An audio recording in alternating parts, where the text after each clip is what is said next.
अगर आप मेरे चैनल पर नए हैं और अभी तक चैनल को सब्सक्राइब नहीं किया हुआ तो जल्दी से चैनल को सब्सक्राइब कर दे, वीडियो को लाइक और शेयर कर दे, शुक्रिया। लास्ट एपिसोड के एंड पे हमने देखा था कि नैन किलिंग फैमिली का यंग मास्टर वापस अपने फादर के पास आता है तो उसकी हालत भी खराब होती है, वो भी मार खा के आया होता है। अपने फादर को बताता है कि मेरा यंग मास्टर जाओ बोसदा अच्छा है, बहुत ही जल्दी रॉयल अकेडमी के एग्जामिनेशन देने के लिए जाने वाला है, वो एग्जाम को पास करके रॉयल अकेडमी का एक मेंबर बन जाएगा। फिर साथ ही वो अपने फादर से कहता है, फादर मैंने इसको फाइट करते हुए देखा है, वो तो मेरी बहन से भी ज्यादा अच्छा है, वो बहुत ही अच्छे से फाइट करता है, मेरी बहन भी तो रॉयल अकेडमी को ज्वाइन करने के लिए जाने वाली है, तो अगर ये एग्जाम को पास कर लेगी तो मुझे लगता है कि वो भी एग्जाम्स को आसानी से पास कर लेगा। तो वहीं पर उसकी बहन भी आ जाती है, इसकी बहन का नाम केट नैन किलिंग होता है। तो केट उसे कहती है, मोटे बेवकूफ कहेंगे, तुम्हारी हिम्मत कैसे हुई यहाँ पर अपनी बहन के सामने किसी और का नाम लेने की? तुम्हें लगता है कि हर कोई यहाँ पर रॉयल अकेडमी को ज्वाइन करने के लायक होता है? मुझे लगता है कि वो लॉन्ग फैमिली के रिसोर्सेज को यूज करते हुए सिफारिश वगैरह करवा के वहाँ पर रॉयल अकेडमी का मेंबर बनेगा। वैसे तो उसके पास इतनी क्वालिफिकेशंस नहीं हो सकती क्योंकि मुझे पता है कि वो एक कचरा है। हमारी हिम्मत कैसे हुई यहाँ पर मुझे उससे कम मांगने की? लगता है कि तुम मुझसे भी मार खाना चाहते हो। नेक्स्ट सीन में रॉयल अकेडमी का दिखाया जाता है। तो फाइनली रॉयल अकेडमी का सीन आ ही गया। यहाँ पर बहुत सारे स्टूडेंट्स होते हैं, ये सारे के सारे स्टूडेंट्स यहाँ पर एग्जाम देने के लिए आए होते हैं। हर साल यहाँ पर रॉयल अकेडमी वाले एग्जामिनेशन रखते हैं और एग्जामिनेशन के बाद सिर्फ और सिर्फ 100 बच्चों को ही सिलेक्ट किया जाता है। यहाँ पर बहुत ही टफ एग्जामिनेशन होती है। हमारा जाओ जो यहीं पर बैठा होता है, साथ ही उसका मंकी बैठा होता है, ये दोनों यहाँ पर बैठकर कुछ खा रही होती है, जबकि वहाँ पर बहुत सारे लोग उसके आग के पास फिर रहे होते हैं, यानी बहुत सारे बच्चे होते हैं जो कि वहाँ पर सामने फिर रहे होते हैं। बहुत ही जल्दी एग्जामिनेशन स्टार्ट होने वाले हैं। अरे जाओजुई को फाइनली यहाँ पर उसका पहला दोस्त मिलने वाला है, उसकी अकेडमी का पहला दोस्त। एक लड़का वहाँ पर आता है और उसे कहता है, व्हाट्स ब्रो, तुम्हारा नाम क्या है? तो इस लड़के का नाम क्लाउड वान होता है। हमारा जाओ से कहता है, मेरा नाम जाओजुई है, तुम कौन हो? तो वो भी वहीं पर बैठ जाता है और उसे अपना नाम बताता है। वो हमारे जाओ के साथ ही बैठ जाता है और उसे कहता है, मेरा नाम क्लाउड वान है। साथ ही वो अपनी स्टोरी सुनाना शुरू कर देता है। तो ये कुछ ज्यादा ही बातूनी सा बंदा है। वो उसे कहता है, मैं यहाँ पर एक औरत से तंग आकर इस टेस्ट को देने के लिए आया हूँ, वो मेरे पीछे ही पड़ गई थी, इसी वजह से मुझे ये टेस्ट देने के लिए आना पड़ा। उम्मीद करता हूँ कि मैं टेस्ट को पास करके अकेडमी का हिस्सा बन जाऊँ, क्योंकि मुझे लगता है कि जितना ज्यादा इंसान हैंडसम होता है उतना ही ज्यादा उसके लिए मुश्किल क्रिएट होती है। जाओ उसकी बातें सुनने के बाद गुस्सा हो रहा था और कहता है, ये किस तरह यहाँ पर बैठकर अपने आप को हैंडसम कह रहा है। साथ ही हमारा क्लाउड वहाँ पर शर्माते हुए हमारे जाओ से कहता है, एक बार मैं अकेडमी में चला जाऊँ, वहाँ पर जितनी भी सीनियर सिस्टर्स होंगी वो सारी की सारी मेरी खूबसूरती और मेरी हैंडसमनेस को देखकर मेरे पीछे पड़ जाएंगी, क्योंकि तुम थोड़े कम खूबसूरत हो, इसी वजह से अगर तुम मेरे साथ रहोगे तो वो लड़कियां मुझे ज्यादा तंग नहीं करेंगी। जाओ उसकी बात सुनते ही वहाँ पर कहता है, बकवास बंद करो, क्या तुम्हें लगता है कि मैं तुमसे कम खूबसूरत हूँ? साथ ही वहाँ से कहता है, अच्छा ठीक है, मैं तो बस मजाक कर रहा था। जाओ उसे कहता है, अच्छा ठीक है, मुझे पता है तो मजाक कर रहे थे, लेकिन पता नहीं कि मैं इस टेस्ट को पास कर पाऊंगा या नहीं, क्या पता मैं तुम्हारे साथ वहाँ पर होऊंगा भी या नहीं। तो क्लाउड वान उसे कहता है, परेशान होने की जरूरत नहीं है, देखना हम दोनों इस टेस्ट को पास करेंगे और दोनों ही जाकर सीनियर सिस्टर्स के साथ मजे करेंगे। साथ ही उसकी नजर उसके मंकी के ऊपर पड़ती है। तो वान उसे कहता है, तुम्हारे इस मंकी का क्या नाम है और ये मंकी कौन सी ब्रीड का है, ये कौन सी नस्ल का है, ऊपर से इसके 6 कान क्यों है? तुम्हारा जाओ से कहता है, ये तो बस एक काम सा मंकी है, जंगली मंकी है जिसे मैंने उठा लिया था, ये कोई बड़ी बात नहीं है। तो क्लाउड वान उसे कहता है, तो क्यों ना तुम अपने इस बंदर को मुझे बेच दो, तुम इसे कितने में बेचोगे? हमारा जाओ से कहता है, मैं तुम्हें इसे पैसों में नहीं बेचूंगा, अगर तुम्हें ये चाहिए तुम इसे रख सकते हो, अगर ये तुम्हें लाइक करे तो मैं तुम्हें इसे फ्री में दे दूंगा। तो वो मंकी भी काफी गुस्सा हो जाता है, उसके गाल खींचता है और साथ ही गुस्से के साथ वहाँ से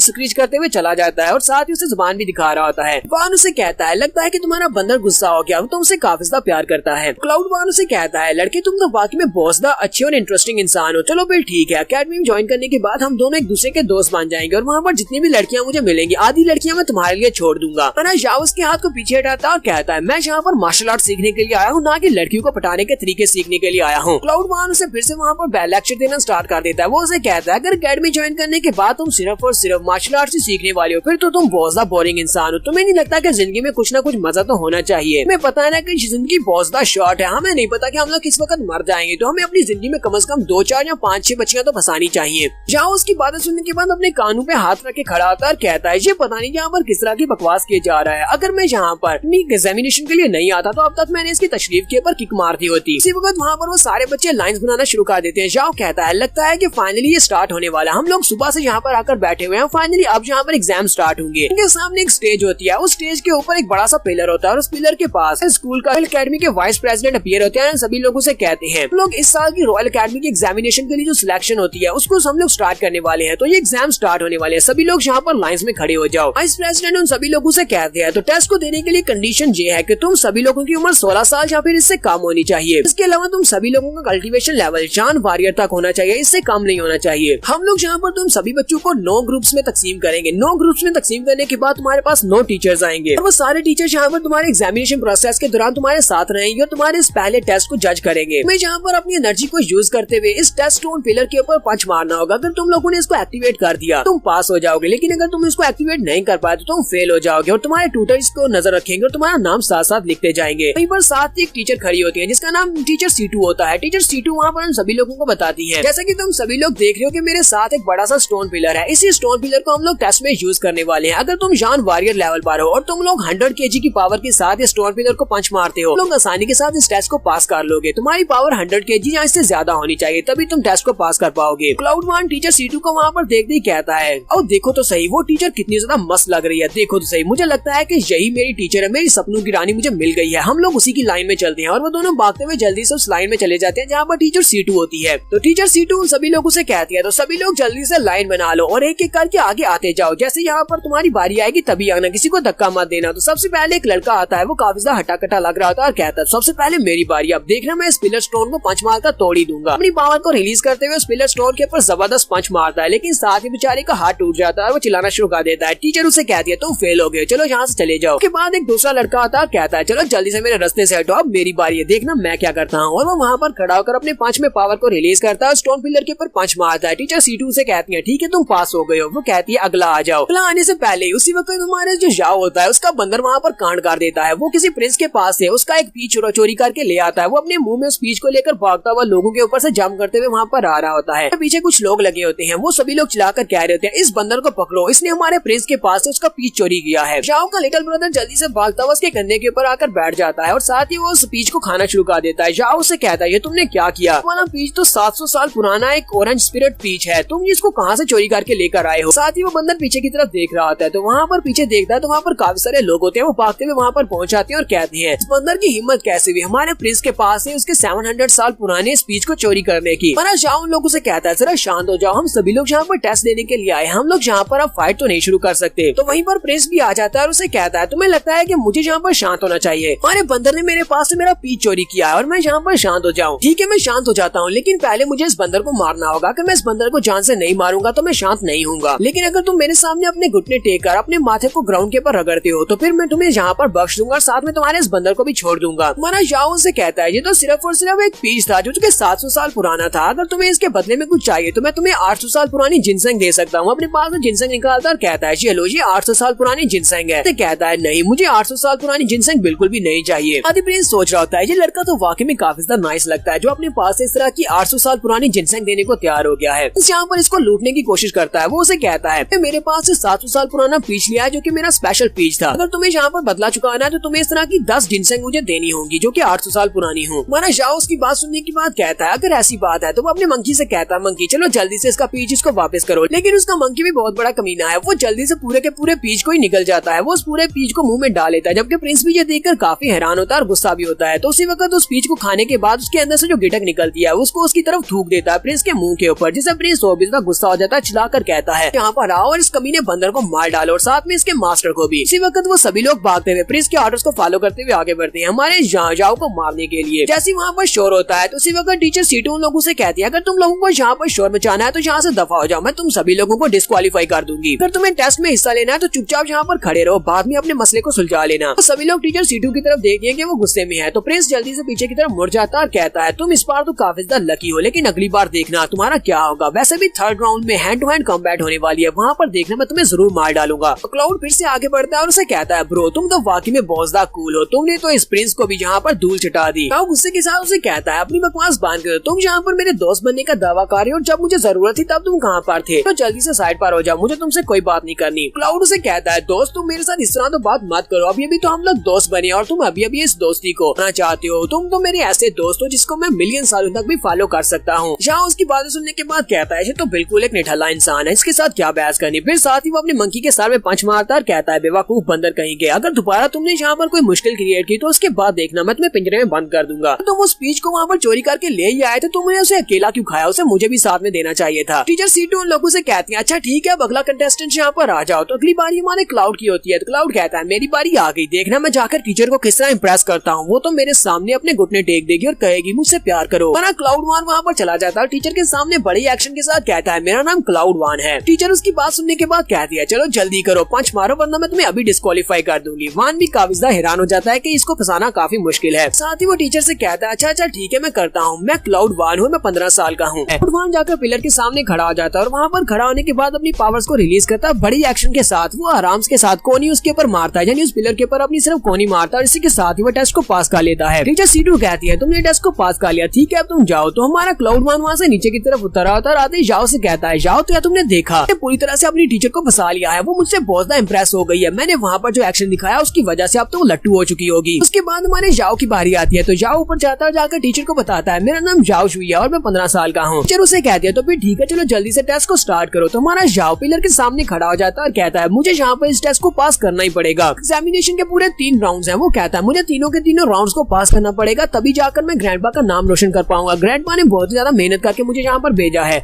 जाओ अपने 5वें पावर को रिलीज करने के बाद अपनी डीमन पावर्स को बारो करता है और उस पिलर के ऊपर एक जबरदस्त पंच मारता है। जब वो उसे पंच मारता है तो वहाँ पर जबरदस्त एनर्जी निकलती है। बाकी के सभी देखने वाले भी काफी ज्यादा हैरान होते हैं कि ये लड़का तो काफी ज्यादा टफ लगता है, जबकि वहाँ पर टीचर C2 भी खड़ी ये सोच रही होती है तो जान लेवल के वॉरियर्स की कल्टीवेशन वाले लड़कों के लिए, लेकिन इसके पंच से तो लगता है कि इस लड़की के पास एक लो लेवल के जनरल की पावर है। टीचर C2 हमारे जाओ से कहती है ठीक है तुम टेस्ट पास कर गए, चलो नीचे चले जाओ और अगला आ जाओ। तो जाओ ऊपर से नीचे उतरता है तो सामने क्लाउड खड़ा होता है। क्लाउड उसे कहता है तुम तो वाकई में बहुत ज्यादा अच्छी हो, तुम्हारी स्ट्रेंथ वाकई में बहुत ज्यादा अच्छी है, अगर कंपटीशन के दौरान कभी हम दोनों का आपस में सामना होता है तो प्लीज इतनी पावर के साथ मुझे पंच मत मारना। उसे कहता है ये तो आगे कंपटीशन में देखेंगे। और साथ ही वो सोच रहा होता है एक बार कंपटीशन में हमारा सामना होने दो, सबसे पहले तो मैं तुम्हारा मुंह बंद करवाऊंगा। उसके बाद वाइस प्रेसिडेंट वहाँ पर आते हैं और सभी लोगों से कहते हैं तो तुम्हारा पहला टेस्ट कंप्लीट हो चुका है। पहले टेस्ट के बाद जितने भी बच्चे एलिमिनेट हुए हैं वो सभी लोग जा चुके हैं, अब तुम सभी लोग बचे हो। तो तुम्हारे सेकंड टेस्ट की बारी है। सभी लोगों को एक स्पेशल स्पेस के अंदर एंटर किया जाएगा। उस रूम के अंदर वहाँ पर 9 लकड़ी के बने हुए लोग होंगे जो कि एनर्जी के साथ मूव करेंगे। तुम्हें उन सभी के साथ फाइट करना होगी, उनको हराकर दूसरी तरफ बाहर निकलना होगा। अगर तुम लोग उन सभी को हराकर दूसरी तरफ बाहर निकल पाते हो तो तुम लोग टेस्ट को पास कर जाओगे। तुम लोग उनको हराए बिना भी वहाँ से बाहर निकल सकते हो, लेकिन ये बहुत ज्यादा मुश्किल है। मैं तुम लोगों को इस टेस्ट के कॉन्सिक्वेंसेस पहले ही बता देता हूँ। वहाँ पर जितने भी लकड़ी के मैन हैं वो सारे के सारे तुम्हारे जितनी स्ट्रेंथ रखते हैं उन्हें कभी भी कम मत आंकना कि वो सारे लकड़ी के बने हुए हैं, लेकिन उनके पास अपनी कॉन्शियसनेस है और तुम्हारे पर अटैक कर सकते हैं। तुम्हें उन सभी से बचते हुए वहाँ से निकलना होगा, या तो तुम इस टेस्ट को पास करोगे या फिर तुम बुरी तरह से मार खा के फेल हो जाओगे। इस टेस्ट के दौरान तुम्हारी जान भी जा सकती है, इसी वजह से तुम्हें यहाँ पर पहले सोचना होगा क्या तुम इस टेस्ट को देना चाहते हो या नहीं। उसके बाद तुम्हें 10-10 के ग्रुप्स में उस रूम के अंदर भेजा जाएगा। तुम सभी को मिलकर वहाँ पर उस टेस्ट को पास करना होगा। सभी लोग उस स्पेशल रूम के सामने जाकर खड़े हो जाते हैं और 10-10 के ग्रुप्स में बढ़ जाते हैं। उड़वान हमारे जाओ से कहता है लगता है कि ये वाला राउंड काफी ज्यादा मुश्किल है। तो वहाँ पर कुछ बच्चे होते हैं जो कि पहले राउंड में वहाँ पर अंदर गए थे और वो मार खाने के बाद वहाँ से बाहर आते हैं। वो लोग दूसरी तरफ बाहर निकल जाते हैं, वो पास हो जाते हैं। जो मार खाकर वापस निकलते हैं वो फेल हो जाते हैं। तो क्लाउड कहता है जरा उन सभी लड़कों की तरफ देखो तो सही, वो सभी लोग हमसे हाई लेवल के वॉरियर्स हैं, लेकिन वो भी मार खा के बाहर आ गए हैं। लगता है कि हमारे लिए भी ये टेस्ट काफी ज्यादा मुश्किल होने वाला है। जबकि हमारा जाओ कहता है मैं एक लो लेवल के जनरल के साथ फाइट कर सकता हूँ, तो मुझे लगता है कि मैं इस टेस्ट को आसानी से पास कर लूंगा। उसके बाद क्लाउड की बारी आती है। इस बार क्लाउड की बारी पहले आ जाती है। क्लाउड से कहता है तुम यहाँ पर ज्यादा परेशान ना होना, मैं दूसरी साइड के ऊपर तुम्हारा इंतजार करूंगा। उसे तो ऐसे लगता है जैसे वो टेस्ट को पास कर लेगा। अभी उसे कहता है ठीक है फिर तुम्हें बेस्ट ऑफ लक, तुम्हें दूसरी साइड के ऊपर ही मिलता हूँ। क्लाउड1 वहाँ पर अंदर चला जाता है। क्लाउड1 के चले जाने के बाद काफी देर गुजर जाती है और काफी देर गुजरने के बाद मिस C2 कहती है जाओ शुई और बाकी के सभी लोग बच्चों का वो नाम बोलती है और कहती है चलो तुम्हारी बारी है, तुम सभी लोग अंदर चले जाओ। जाओ काफी ज्यादा खुश होता है और कहता है तो क्लाउड यहाँ पर बाहर नहीं निकला, इसका मतलब यह कि उसने टेस्ट को पास कर लिया और वो दूसरी तरफ जा चुका है। तो अब मेरी बारी है, मैं पीछे कैसे रह सकता हूँ। अगर वो बेवकूफ इस टेस्ट को पास कर गया है तो मैं भी पास करूंगा। लेकिन जैसे वो लोग अंदर जाते हैं वहाँ पर सबसे पहले तो एक लड़के को पंच पड़ता है जिससे उस बेचारे के दांत भी टूट जाते हैं। तो उनके सामने लकड़ी के बड़े बड़े पुतले होते हैं और वो लकड़ी के पुतले उनके ऊपर अटैक कर रहे होते हैं, जबकि वो लड़के कह रहे होते हैं कोई तो मेरी मदद करो। वो उनको बड़ी बुरी तरह से पीट रहे होते हैं, यानी कि उनके पास इतना तो दिमाग तो नहीं है कि वो उनको पीट कर वहीं पर नीचे बेहोश करके फेंक देते हैं। जबकि वो सभी लोग जो बाहर की तरफ निकल जाते हैं वो फेल हो जाते हैं। अरे जाओ की टीम में जितने भी बच्चे थे वो सारे के सारे फेल हो जाते हैं और अकेला हमारा जाओ बचता है। अब वहाँ पर पूरे 9 लकड़ी के पुतले हैं, वो सारे हमारे जाओ की तरफ देख रहे होते हैं। यहाँ पर फाइट स्टार्ट होने वाली है। सबसे पहले एक लकड़ी का पुतला आगे बढ़ता है और जाओ को किक मारता है। जाओ उसकी किक को अवॉइड करता है। फिर दूसरा पुतला आगे बढ़ता है, उसे पंच मारता है। तो जाओ अपने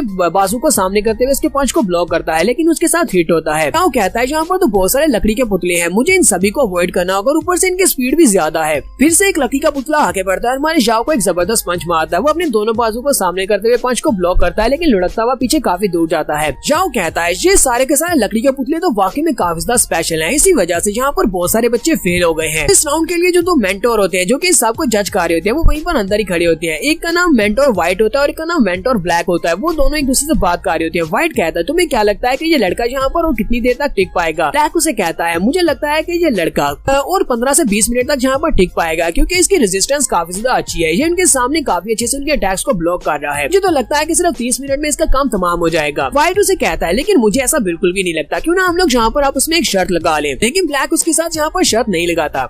जाओ वहाँ पर फाइट कर रहा था और कहता है ये सारे के सारे लकड़ी के पुतले तो काफी ज्यादा स्पेशल और पावरफुल हैं, मुझे इन सभी से बचना होगा तभी मैं पार जा पाऊंगा। अभी तो एग्जिट यहाँ से काफी ज्यादा दूर है, ये लोग ज्यादातर मूव नहीं कर सकते वरना इन लोगों ने मुझे उठाकर बाहर फेंक दिया होता। तो जाओ की हालत काफी ज्यादा खराब होती है। मार खाने के बाद उसके चेहरे के ऊपर और बाजू के ऊपर काफी सारे ब्रूज होते हैं। वो कहता है मैं यहाँ पर सेकंड राउंड को फेल तो बिल्कुल भी नहीं कर सकता। मैंने ग्रैंडपा से वादा किया था, मैंने अपनी मॉम और मून से वादा किया था कि मैं रॉयल अकेडमी को ज्वाइन करूंगा। और साथ ही जाओ यहाँ पर अपनी स्पेशल मार्शल आर्ट्स को रिलीज करता है। वो यहाँ पर सबसे पहले अपनी ईगल स्नेक स्टेप को यूज करता है। वो यहाँ पर डिफरेंट स्टेप्स को यूज करेगा। अब वो यहाँ पर अपने ईगल स्नेक स्टेप को यूज करता है तो बड़ी स्पीड के साथ उनके अटैक्स को अवॉइड करना शुरू कर देता है। हमारे जाओ के पास 10,000 डीमन बीस्ट की आर्ट है जिसकी वजह से डिफरेंट डीमंस की पावर्स को यूज कर सकता है। तो यहाँ पर वो स्टेप्स को यूज करते हुए उनके अटैक्स को अवॉइड कर रहा होता है और साथ ही उसने अपनी आंखों में एक स्पेशल पावर को एक्टिवेट किया होता है जो कि एक बटरफिश की वजह से होती है। वो कहता है 4 आंखों वाली बटरफिश का मैंने ब्लड पिया था जिसकी वजह से ये पावर मुझे स्पेशल पावर मुझे मिली है, ये आंखों वाला एट्रीब्यूट जिससे मैं इन सभी की स्पीड को देख सकता हूँ। मुझे पता चल जाता है कितनी स्पीड के साथ मेरे पर अटैक करने वाले हैं। तो हमारा जाओ बड़ी आसानी के साथ उन सभी के अटैक्स को वहाँ पर अवॉइड कर रहा होता है। मिस्टर व्हाइट कहते हैं तुमने देखा ये लड़का यहाँ पर किसी स्पेशल स्किल को यूज कर रहा है, ये यहाँ पर फुट स्टेप्स को यूज कर रहा है। ब्लैक उसे कहता है हाँ मुझे भी लगता है। अभी भी यहाँ पर जिस स्टेप को यूज किया वो स्नेक स्टेप था, लेकिन हमारी अकेडमी में इस तरह के स्टेप को सिखाया जाता है। लेकिन साथ ही उसने यहाँ पर ईगल स्टेप को भी यूज किया है। ये बहुत ही अजीब बात है, एक ही लड़के ने इतने सारे स्टेप्स को कैसे मास्टर कर लिया। ये तो काफी सारी टॉप लेवल की जनरल टेक्निक्स को जानता है। तुम्हारा जाओ उन सभी से फाइट करते हुए उन सभी के सेंटर में आकर खड़ा हो जाता है। वो सारे के सारे पुतले उसके इर्द गिर्द खड़े होते हैं। तो ब्लैक एंड व्हाइट चिल्लाकर कहते हैं ये लड़का यहाँ पर क्या करने की कोशिश कर रहा है, ये उनके सेंटर में क्यों जाकर खड़ा हो गया है।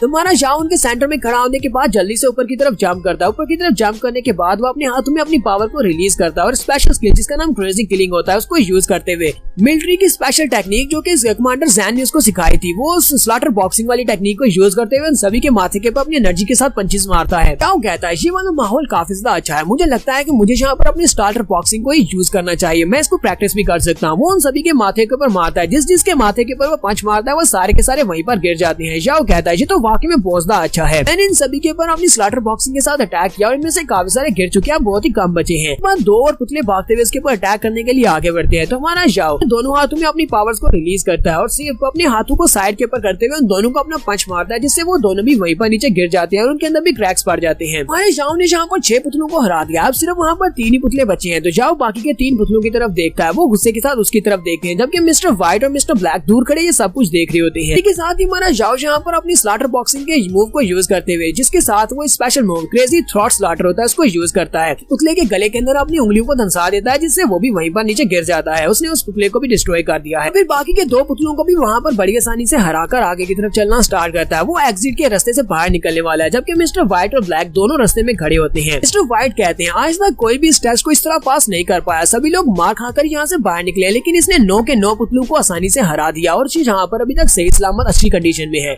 मतलब यह कि हमारी रॉयल अकेडमी को एक बहुत ही अच्छा जीनियस मिल गया है। एग्जिट के बाहर का सीन दिखाते हैं, वहाँ पर जितने भी लड़के होते हैं जो कि टेस्ट को पास करके बाहर निकले उन सभी की हालत बहुत ज्यादा बुरी होती है। कोई अपनी टांग पकड़कर बैठा होता है और किसी के बाजू टूटे होते हैं, सभी लोग मार खा के निकले होते हैं जबकि हमारा जाओ सही कंडीशन में होता है। हमारा जाओ जैसे वहाँ से बाहर निकलता है उसी वक्त उससे साइड से आवाज आती है। क्लाउड उसे कहता है जाओ तुमने भी फाइनली इस टेस्ट को पास कर लिया, मुझे तो लगा था कि तुम इस टेस्ट को पास नहीं कर पाओगे। हमारा जाओ जैसे उसकी तरफ देखता है उस बेचारे की हंसी छूट जाती है, वो बहुत ही जोर जोर से हंसना शुरू कर देता है क्योंकि क्लाउड वन बहुत ही बुरी तरह से मार खा के बाहर निकला था और उस बेचारे की पूरी बॉडी के ऊपर पट्टियां लिपटी होती हैं। हंसते हुए उसे कहता है क्लाउड तुम्हें क्या हुआ है, तुम्हारी हालत किसने कर दी। वो उसे कहता है मैं बड़ी मुश्किल से इस टेस्ट को पास करके बाहर निकल पाया हूँ, सारे के सारे लकड़ी के जो पुतले थे वो बहुत ज्यादा पावरफुल थे, उन्होंने मुझे बहुत ही बुरी तरह से पीटा, लेकिन तुम्हारे साथ ऐसा क्या हुआ, तुम तो बिल्कुल सही सलामत बाहर निकले हो। जाओ उसे कहता है अच्छा ठीक है अब रोने की जरूरत नहीं है, एक बार हम लोग अकेडमी के स्टूडेंट बन जाए उसके बाद मैं तुम्हें प्रोटेक्ट किया करूंगा क्योंकि बच्चों ने काफी मार खाई होती है, इसी वजह से इन्हें रिकवर करने के लिए कुछ दिन दिए जाते हैं। कुछ दिनों के बाद इनका तीसरा राउंड स्टार्ट होता है। जो बच्चे इस टेस्ट में पास हुए थे उनका तीसरा राउंड स्टार्ट होगा। उनके सामने एक एरिना होता है जहाँ पर उनका मार्शल आर्ट्स कंपटीशन होने वाला है। अभी भी यहाँ पर बहुत सारे बच्चे हैं, इन सारे बच्चों को यहाँ पर मार्शल आर्ट्स के कंपटीशन में फाइट करना होगी। फाइट के बाद जो बच्चे पास होंगे उनको एक फाइनल टेस्ट देना होगा और उसके बाद सिर्फ और सिर्फ 100 बच्चे ही टॉप 100 में आएंगे। जो बच्चे टॉप 100 में आएंगे सिर्फ उन्हीं को ही रॉयल अकेडमी को ज्वाइन करने का मौका दिया जाएगा। सारे बच्चे कंपटीशन अरीना के बाहर खड़े होते हैं, अपना इंतजार कर रहे होते हैं कब यहाँ पर अनाउंस किया जाए कि किस तरह हम लोग फाइट करने वाले हैं। यहीं पर पीछे एक पुतले के ऊपर हमारा जाओ और उसका दोस्त क्लाउड बैठे होते हैं। क्लाउड वन हमारे जाओ से कहता है पता नहीं टीचर सीटू कहाँ पर है, मैंने काफी दिनों से इनको नहीं देखा और मैं उनको बहुत ज्यादा मिस कर रहा हूँ, मुझे लगता है कि मुझे टीचर सीटू से सच्चा प्यार हो गया है। ठीक है भाई मेरी बात सुनना, अगर कंपटीशन में हम दोनों की आपस में फाइट होती है तो मैं चाहता हूँ कि तुम जानबूझकर मुझसे हार जाओ ताकि मैं टीचर सीटू के सामने अपनी रिस्पेक्ट बना सकूं, प्लीज मेरे ऊपर एहसान कर देना। जबकि हमारा जाओ सोच रहा होता है मुझे टॉप 100 100 में आना ही पड़ेगा ताकि मैं एकेडमी को ज्वाइन कर सकूं। तो यहीं पर हमारा झाओ जुई अपनी बैकग्राउंड सीन्स दिखाता है जहाँ पर उसे बोरी में बंद करके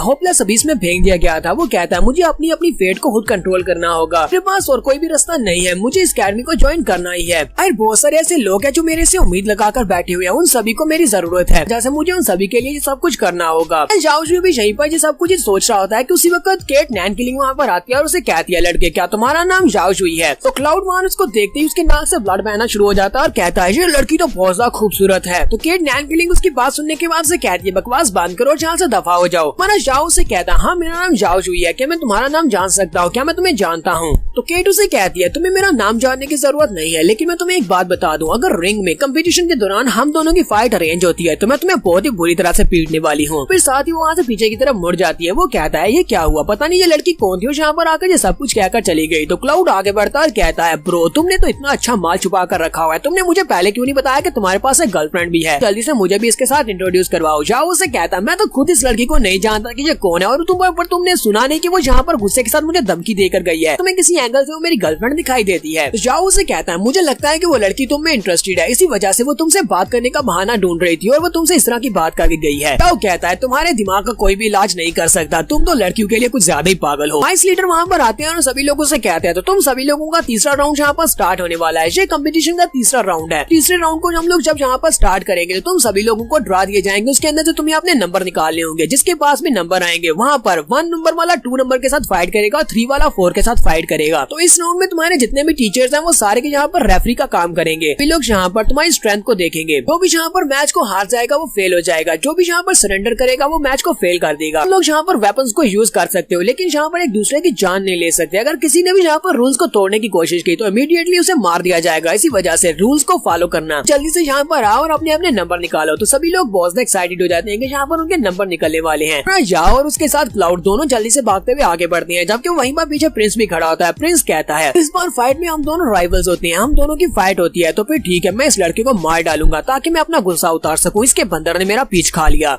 एक और यंग मास्टर भी होता है जिसका नाम मास्टर ची होता है। एक और यंग मास्टर भी होता है जिसका नाम मास्टर ची होता है। मास्टर ची वहाँ पर सभी लड़कों से कहता है अगर जिसका भी मुकाबला यहाँ पर इस लड़के के साथ होता है इस कंपटीशन में, जो भी इसका सामना करेगा, मैं चाहता हूँ कि इस लड़के को इतना ज्यादा पीटो कि इसकी मैडगन्स को ब्लॉक कर दो, ये दोबारा से एक बेवकूफ बन जाना चाहिए। कि अगर यहाँ पर तुम लोगों ने इसको इतनी बुरी तरह से नहीं पीटा तो मुझे यहाँ पर इंपीरियल सिटी में बिल्कुल भी मजा नहीं आएगा। इन सभी लोगों को यहाँ पर पहले झाओ जुई को बुरी तरह से पीटने का कह देता है। जैसे वहाँ पर ड्रॉस निकालने की बारी आती है तो सबसे पहले टीचर सीटू उनके सामने अपीयर होती है। टीचर सीटू वहाँ पर बहुत ही फॉर्मल सी ड्रेस पहन कर आई होती है और वो बहुत हॉट लग रही होती है। लड़के उसे देखते ही बहुत एक्साइटेड हो जाते हैं। झाओ और क्लाउड वन वो दोनों भीड़ के पीछे होते हैं, उन लोगों ने अभी तक मिस को वहाँ पर देखा नहीं होता। अचानक से यहाँ पर क्या हुआ, ये सभी लोग यहाँ पर अजीब सी बातें क्यों कर रहे हैं? हमारे झाओ और क्लाउड वन वो दोनों ही उन लोगों को साइड पर हटाते हुए उनके बीच से जब बाहर की तरफ निकलते हैं वो सामने की तरफ देखते हैं, यानी कि वो अरीना के सेंटर में देखते हैं। जैसे वो अरीना के सेंटर में देखते हैं उन दोनों को एक जबरदस्त झटका लगता है। वहाँ पर उनके सामने टीचर सीटू खड़ी होती है और टीचर सीटू को देखते ही वहाँ पर एक बिजली चमकती है। मुर्गा जो कि पहले बैठा होता है वो जल्दी से उठकर खड़ा हो जाता है और बहुत ही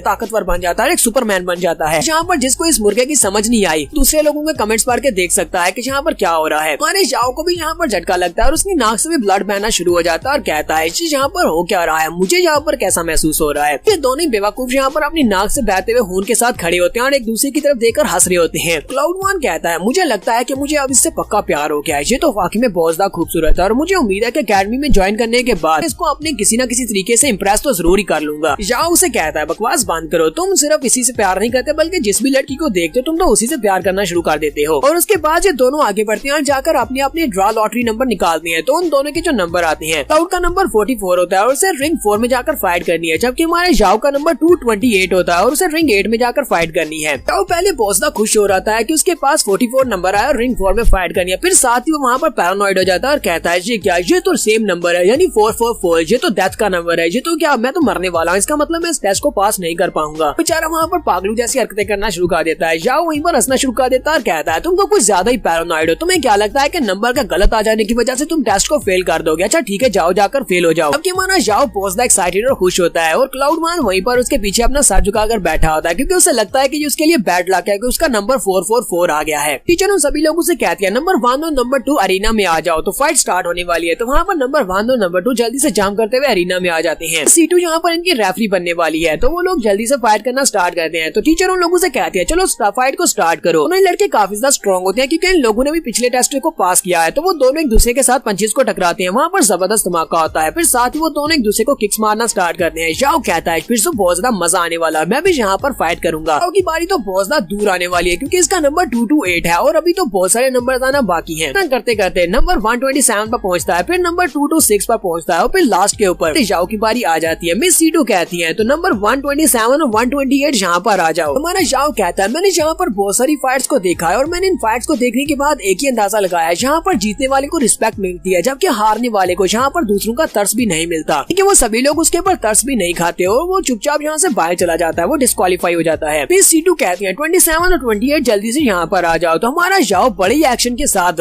बैक फ्लिप करते हुए जंप करते हुए ऊपर जाता है और अरीना में जाकर खड़ा हो जाता है मिस सीटू के पास। मिस सीटू भी उसे देखकर काफी हैरान होती है क्योंकि वो तो पहले इस लड़के से इम्प्रेस है। इसका कल्टीवेशन लेवल लो है लेकिन इसके पास जो स्ट्रेंथ है वो जनरल लेवल की है। बहुत सारी लड़कियां भी वहाँ पर हमारे जाओ को देखकर बहुत ज्यादा ब्लश कर रही होती है। वो लोग कहती है एक बार जब लड़का अकेडमी में आ जाए उसके बाद हम तो इसको पक्का फंसा लेंगी। जबकि केट नैन किलिंग भी वहीं पर खड़ी होती है। केट कहती है ये लड़का तो बस थोड़ा सा हैंडसम दिखता है, पता नहीं मेरे भाई को इस लड़के में क्या दिखा, ये तो कमजोर सा लड़का है, पता नहीं ये फाइट को जीत भी पाएगा या नहीं। केट कहती है चलो देखते हैं क्या ये इस फाइट को जीत पाता है या नहीं। अगर ये इस फाइट को जीत पाया तो साबित होगा कि ये वाकई में अच्छा है। हमारे जाओ के सामने एक लड़का निकल कर आता है जिसका नंबर 27 होता है और वो काफी हटा कटा आता है। वो जाओ के सामने आकर खड़ा हो जाता है और उसे कहता है आज देखना मैं तुम्हारा भरता बनाने वाला हूँ। उनसे कहती है चलो ठीक है तुम लोग फाइट को स्टार्ट कर सकते हो। जैसी फाइट स्टार्ट होती है वो लड़का फिर से यहाँ पर डायलॉग मारता है और उसे कहता है लड़के अब जरा बच कर रहना क्योंकि अगर मेरा एक भी पंच तुम्हें पड़ गया तो तुम्हें बहुत ही बुरी तरह से दर्द होने वाला है, इसलिए पहले यहाँ पर सरेंडर कर दो। जबकि हमारा जाओ अपनी स्नेक आर्ट को यूज करते हुए बड़ी स्पीड से भागता हुआ आगे बढ़ता है और उसके करीब पहुंच जाता है। उसे कहता है ये तो वक्त आने पर ही पता चलेगा किसको दर्द होने वाला है। उस लड़के के मुंह पर एक जबरदस्त पंच मारता है, सिर्फ एक ही पंच के साथ उस लड़के के मुंह से ब्लड निकलता है और वो उड़ता हुआ अरीना से बाहर जाकर गिरता है और इसी के साथ ही हमारे जाओ ने अपने पहले मैच को जीत लिया है। हमारा जाओ कहता है मैंने इस वक्त अपने पंच में 200 kg की पावर को यूज किया था जो कि एक पीक लेवल के जॉन वॉरियर के बराबर की पावर थी। उसके पास तो जीतने का कोई चांस ही नहीं था और हमारा जाओ वहाँ पर उन सभी के सामने खड़ा हो जाता था कि वो सभी लोग उसकी रिस्पेक्ट करें। टीचर सीटू भी कहती है तो जाओ जुई ने अपनी फाइट को जीत लिया है। बाकी के सभी लोग भी वहाँ पर देख रहे होते हैं कि इस लड़के ने एक पंच में अपनी फाइट को जीता है। तो जाओ वहाँ पर उन सभी के सामने एक्शन के साथ चलता हुआ जा रहा होता है। उन सभी से कहता है यहाँ पर ऐसा कोई भी नहीं है जो कि मुझे हरा सके। सभी लोग वहाँ पर बातें कर रहे होते हैं। अभी भी इस लड़के ने जिस लड़के को पंच मारा वो एक मीडियम लेवल का जॉन वॉरियर था लेकिन उस लड़के ने उसको इतनी आसानी से एक ही पंच में हरा दिया, हमें इससे पंगा नहीं लेना चाहिए। जबकि हमारा जाओ सोच रहा होता है अगर इन सभी लोगों को पता चल जाए कि मैं एक जॉन लेवल का सोल्जर हूँ, मैं एक वॉरियर लेवल पर भी नहीं हूँ, फिर तो ये लोग और भी ज्यादा हैरान हो जाएंगे कि मेरी कल्टीवेशन तो अभी कुछ दिन पहले ही स्टार्ट हुई है। वो चलता हुआ जा रहा था तो सामने वॉन होता है। वॉन उसे कहता है ब्रदर क्या तुमने अपने मैच को जीत लिया? अपने मैच को जीत लिया है। जाओ उसे कहता है बेवकूफ अगर तुमने यहाँ पर अपने मैच को जीत लिया है तो फिर मैं कैसे हार सकता हूँ, मैंने भी अपने मैच को जीत लिया है। जाओ उसे कहता है हाँ मुझे लगता है कि हम दोनों ही इस मैच को जीत सकते हैं, हम दोनों इकट्ठे इस अकेडमी में जाएंगे, हम दोनों टॉप क्लास के जीनियसेस हैं। साथ ही वो उदास हो जाता है और कहता है तो बहुत ही अफसोस की बात है कि मैं उस रिंग में नहीं था जहाँ पर टीचर सीटू थी, वरना मैं उसे अपनी फाइट से बहुत ज्यादा इंप्रेस कर देता। वो मेरी फाइट देखकर बहुत ज्यादा खुश होती और उसके बाद मेरे चक्कर में पड़ जाती। पहले दिन का कंपटीशन ओवर हो जाता है और अगले दिन फिर से यहाँ पर कंपटीशन होने वाला है। वो सभी लोग फिर से जाकर अपने नंबर निकालते हैं। तो नंबर निकालने के बाद जाओ ने जिस रिंग में फाइट करनी होती है जो उसका नंबर होता है उसके मुताबिक फिर से उनकी रेफरी टीचर सीटू होती है। उसे कहता है ये क्या यार तुम्हारी किस्मत तो कुछ ज्यादा ही अच्छी है, तुम फिर से टीचर सीटू की रिंग में जाकर फाइट करने वाले हो, जबकि मुझे उनसे मिलने का मौका कब मिलेगा? जाओ उसे कहता है उदास मत हो, एक बार हम लोग अकेडमी को ज्वाइन कर ले, उसके बाद तो हम लोग रोजाना ही टीचर सीटू को देखा करेंगे, जाओ जाकर अपने मैच को जीत कर आओ। तो टीचर सीटू अरीना में खड़ी होकर कहती है तो ठीक है फिर अगला ग्रुप यहाँ पर आ जाओ, किस किस की बारी है जल्दी से यहाँ पर आ जाओ। तो हमारा जाओ होता है जबकि दूसरी तरफ एक लड़की होती है। इन दोनों में यहाँ पर फाइट होने वाली है। इन लोगों ने पिछले कंपटीशन को जीता, इसका मतलब ये लोग पहले से ज्यादा पावरफुल है। तो इस खूबसूरत लड़की का नाम भी मून होता है और ये एक पावरफुल लड़की है। तो हमारा जाओ से अपने बारे में बताता है कि मेरा नाम जाओ जुई है। लड़की उसे आगे से अपना नाम नहीं बताती और जल्दी से अपनी तलवार निकाल लेती है और सोच रही होती है तो यही वो बेवकूफ लड़का है जिसके बारे में मास्टर ची ने मुझे कहा था कि इस लड़के को हराना है और बुरी तरह से हराना है कि इसकी मेडियंस बर्बाद हो जाए, इसे यहाँ पर बहुत ज्यादा टॉर्चर करना होगा, तभी जाकर यंग मास्टर ची की रिक्वेस्ट पूरी होगी।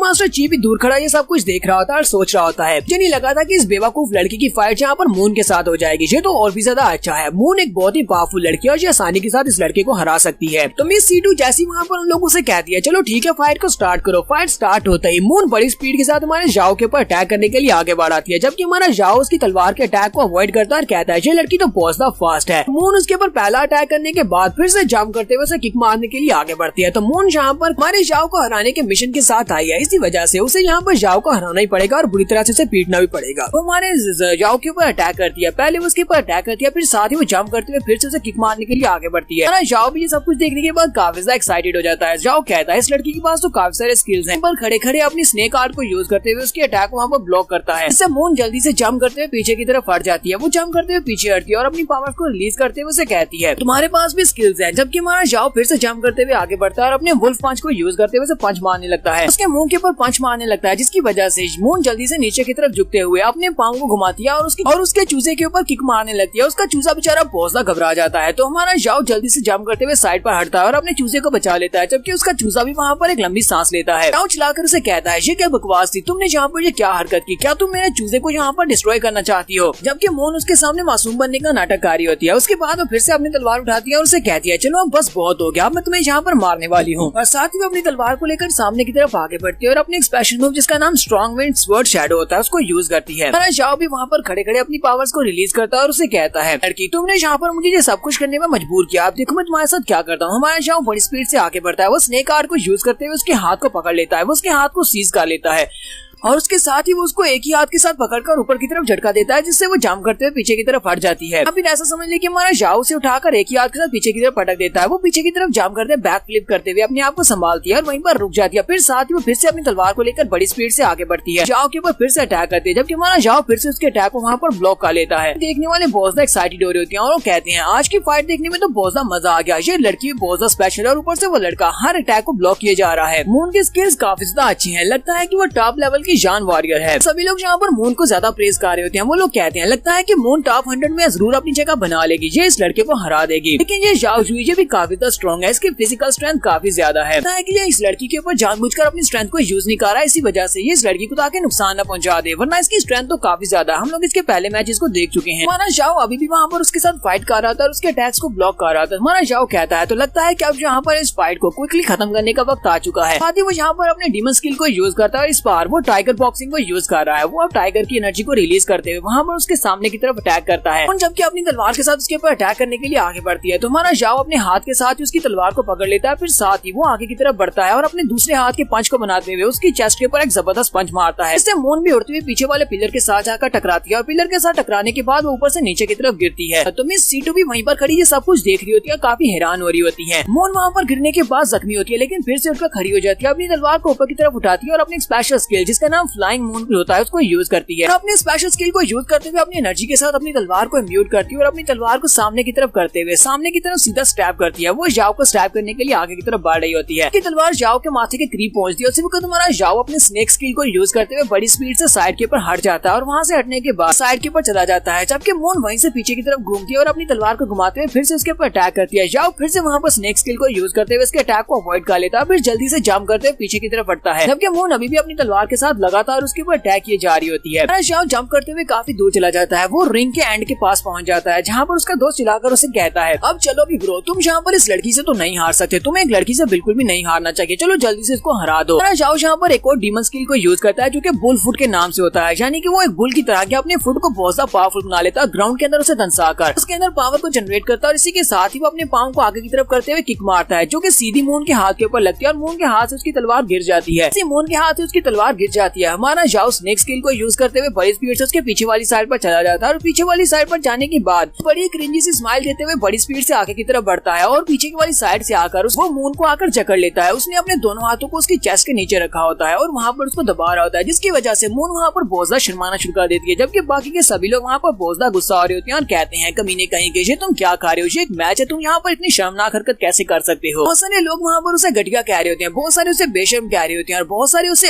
चीयर कर रहे होते हैं क्योंकि उन्हें लगता है कि यहाँ पर बहुत ज्यादा मजा आने वाला है। यंग मास्टर ची भी ये देखने के बाद काफी गुस्सा होता है और वो अपने साथियों से कहता है अगर तुम में से कोई भी अगली बार इसे रिंग में मिलता है तो मैं चाहता हूँ कि तुम इसको मार डालो। हाँ मुझे पता है कि यहाँ पर ओपोनेंट को मारना अलाउड नहीं है, लेकिन तुम इसे मार डालना, बाकी का सारा कुछ मेरे ऊपर छोड़ देना, मैं सब कुछ संभाल लूंगा, तुम्हें मरने नहीं दूंगा। तो हमारा जाओ मून से कहता है जबकि तुम यहाँ पर मुझे मारने के लिए आई थी, मैं यहाँ पर सबका ब्लेम मेरे ऊपर नहीं डालना चाहिए कि तुम्हारे साथ ये सब कुछ क्यों हो रहा है, चलो जल्दी से यहाँ पर हार मान लो क्योंकि मैं तुम्हें नुकसान नहीं पहुंचाना चाहता। मून शर्माते हुए चिल्लाकर उसे कहती है मुझे जाने जाने दो, तुम यहाँ पर मुझे इस तरह क्यों पकड़ा हुआ है। हमारे जाओ ने क्योंकि उसको पकड़ा होता है, वो पहले तो वहाँ पर बैटल की हीट में था, इसी वजह से उसे कोई समझ नहीं आती, लेकिन थोड़ी देर के बाद जब वो शांत होता है तो उसे वहाँ पर उसकी फ्रेग्रेंस महसूस होती है, उसे लड़की के बदन से उसकी खुशबू आती है, साथ ही उसके हाथ जो उसके बूब्स के बहुत ज्यादा करीब होते हैं, उसे टच होता है तो वो कहता है ये तो बहुत ज्यादा नर्म नर्म है। जैसे वो वहाँ पर स्मेल को महसूस करता है, उसी वक्त वो चूजा जो कि छोटा सा था अब वो एक बड़ा सा मुर्गा बन जाता है और सुपरमैन बन जाता है, और वो अपने ऊपर से सारे के सारे कपड़ों को भी फाड़ देता है। तो यहाँ पर पिछली एपिसोड में भी आप लोगों ने ये मुर्गा देखा था, तो यहाँ पर आपको सही से समझ आएगी। मैं आपको ये वाला सीन सही करके दिखा रहा हूँ, जहाँ पर नीचे से कुछ टच होता है जिसकी वजह से मून के चेहरे के एक्सप्रेशन देखने लायक हैं, उसे भी कुछ महसूस होता है। इसी के साथ ही वो चिल्लाना शुरू कर देती है और कहती है ठीक है मैं हार मानती हूँ, प्लीज मुझे छोड़ दो। फिर वो वहीं पर नीचे बैठ कर रोना शुरू कर देती है। तो हमारा जाओ यहाँ पर अपने दूसरे मैच को भी जीत चुका है। दूसरे मैच को जीतने के बाद वो बड़ी एटीट्यूड के साथ ऊपर से नीचे उतर रहा होता है, जबकि अपनी सीटू कहती है ये लड़का अच्छा और जीनियस है, लेकिन जो एक वुमेनाइजर है यानी कि एक ठरकी लड़का, इसने यहाँ पर जो इस लड़की के साथ हरकत की है वो वाकई में बहुत ज्यादा शर्मनाक थी। हमारा जाओ हंसते हुए सभी लोगों से कहता है तुम सभी लोगों को अगर मेरे पर गुस्सा करना है तो कर सकते हो, तुम लोग क्या चाहते थे कि मैं वहाँ पर खड़ा रहता और वो लड़की मुझे मार डालती। जो उस लड़की को हराना था, चाहे मुझे यहाँ पर तुम्हारे सामने कुछ शर्मनाक हरकत ही क्यों ना पड़नी पड़े, जब तक मैं जिंदा हूँ तब तक मैं ये सब कुछ कर सकता हूँ। हमारा जाओ ये सोचते हुए वहाँ से चल पड़ता है, कहता है यही ठीक है, मैं इन सभी के सामने शर्मनाक इंसान ही अच्छा हूँ, क्या इसके कि यहाँ पर एक जेंटलमैन बनकर किसी लड़की के हाथों से हारने के। जाओ अपने रिंग से बाहर निकल आता है। बाहर आने के बाद उसी वक्त उसका दोस्त वॉन भागता हुआ उसके पास आता है और उसे कहता है ब्रो वाकई में तुम तो मेरे रोल मॉडल बन गए हो, मैं तो यहाँ पर लड़कियों की बात कर रहा था लेकिन तुम तो मुझसे भी बड़े ठरकी निकले। इसी के साथ ही क्लाउड वहाँ पर लाट टपकाते हुए उसे कहता है तुमने उस लड़की के बारे में क्या सोचा, क्या तुमने वहाँ पर महसूस करके देखा उसके बहुत ज्यादा बड़े बड़े थे। हमारा जाओ गुस्सा हो जाता है, चिल्लाकर उसे कहता है अपनी बकवास बंद करो, मैं सिर्फ और सिर्फ वहाँ पर मैच के ऊपर ध्यान दे रहा था, मैंने ऐसा कुछ भी महसूस नहीं किया। वो उसे कहता है अच्छा ठीक है मैं तो बस मजाक कर रहा था।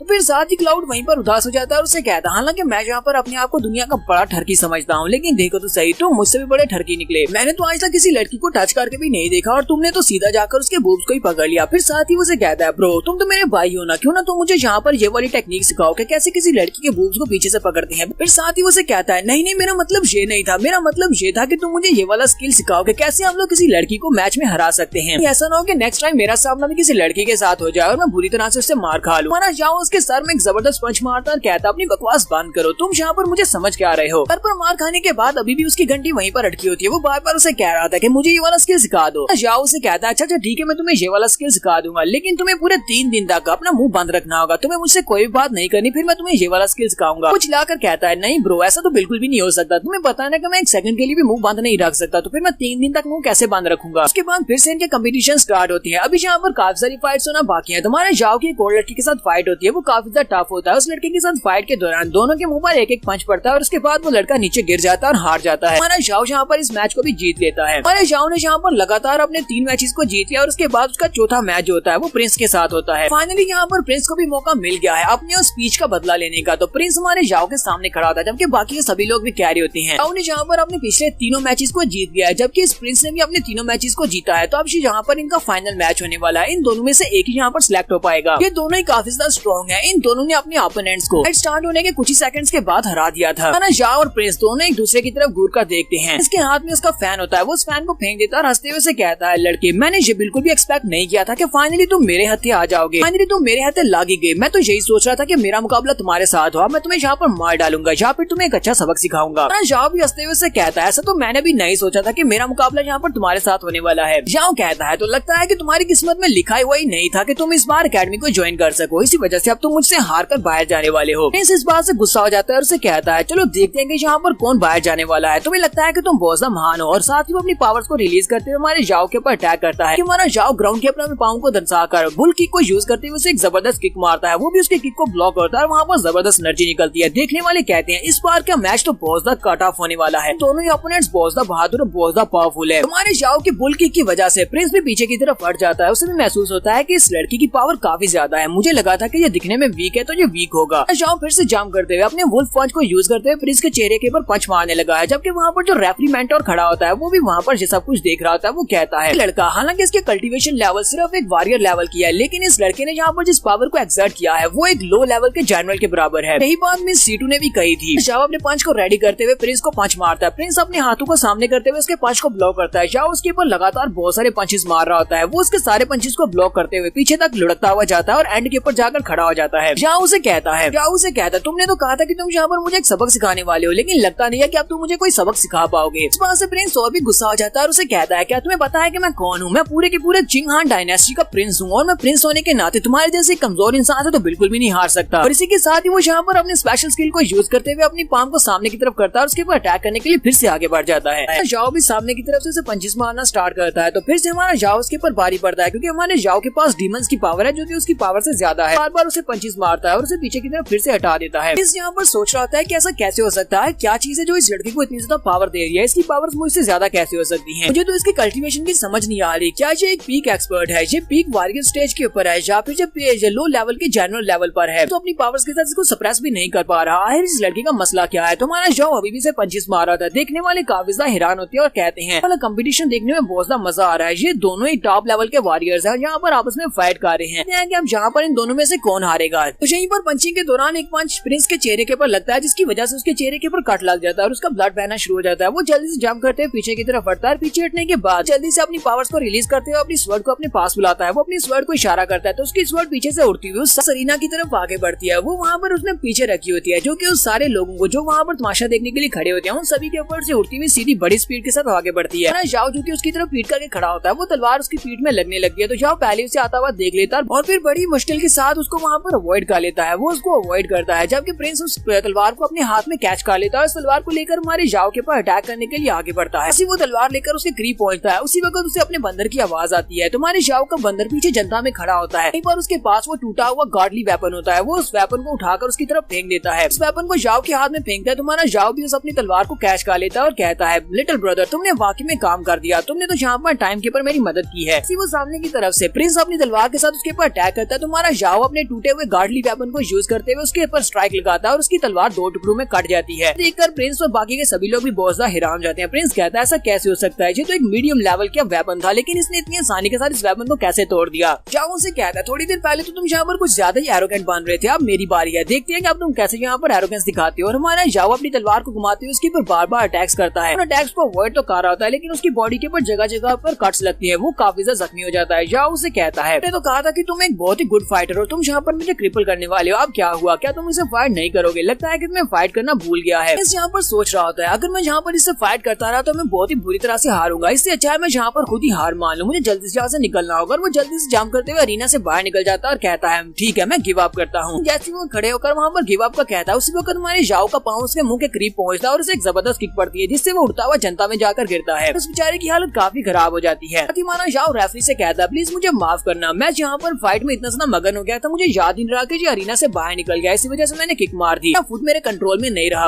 रेफरी उसे कहता है इस बार मैं तुम्हें माफ कर देता हूँ, लेकिन अगली बार तुमने इस तरह की कोई गलती की तो तुम्हें डिस्क्वालीफाई कर दिया जाएगा। उसके साथ ही भागते हुए उसके पास आते हैं और उसे कहते हैं यंग प्रिंस क्या तुम ठीक हो? कहता है मैं ठीक हूँ। साथ ही माना जाओ उससे कहता है मुझे पता था कि तुम यहाँ पर जानबूझकर बाहर जा रहे हो ताकि तुम सरेंडर कर सको, और मैंने जानबूझकर तुम्हारे मुंह पर किक मारी है। तुम्हें पता है कि यहाँ पर सिर्फ और सिर्फ स्ट्रॉन्ग लोगों की रिस्पेक्ट की जाती है, क्योंकि तुम कमजोर हो, तुम यहाँ से भाग रहे हो, चाहे तुम एक प्रिंस ही क्यों ना हो, कोई भी यहाँ पर तुम्हारी इज्जत नहीं करेगा। आज के इस लेसन को हमेशा याद रखना। यहाँ पर अपने अरीना में अपनी फाइट को जीतने के बाद क्या अब इसकी सिर्फ फाइनल सिलेक्शन वाला टेस्ट रह गया है, तो इसी वजह से ये क्लाउड वन का मैच देखने के लिए उसके अरीना की तरफ चला जाता है। वो कहता है चलो चल के क्लाउड के मैच को देखते हैं। जैसे ही वो अरीना के करीब पहुंचता है तो देखकर बहुत ज्यादा हैरान हो जाता है। क्लाउड वन वहाँ पर अपने ओपोनेंट के साथ फाइट नहीं कर रहा था, बल्कि अरीना में भाग रहा होता है, जबकि उसका ओपोनेंट उसका पीछा कर रहा होता है। तो क्लाउड यहाँ पर जानबूझकर आगे आगे भाग रहा होता है ताकि वो बंदा उसका पीछा करते करते बहुत ज्यादा थक जाए, तो उसके बाद उसे आसानी से हरा सकता है। तो वो उसे बार बार कह रहा होता है कि चलो जल्दी आओ और मुझे पंच मारो, वो जानबूझकर उसे उकसा रहा होता है। तो माना जाओ उसे देखने के बाद काफी ज्यादा हैरान हो जाता है और कहता है ये बंदा अभी तक यहाँ पर सर्वाइव कर पाया, मुझे लगता है कि सिर्फ और सिर्फ इन्हीं टैक्टिक्स की वजह से। मुझे नहीं लगता कि इसने अपने पिछले मैचेस में अपने आप को जितवाया होगा किसी के साथ फाइट करते हुए। ये यहीं पर इन्हीं टैक्टिक्स को यूज करके यहाँ तक पहुंचा है। क्लाउड का जो ओपोनेंट होता है वो अपने पास से अपना वेपन निकालता है और अपने वेपन को घुमाकर उसके ऊपर अटैक करता है, जबकि क्लाउड जंप करते हुए उसके अटैक को अवॉइड करता है। वो फिर बार बार अपने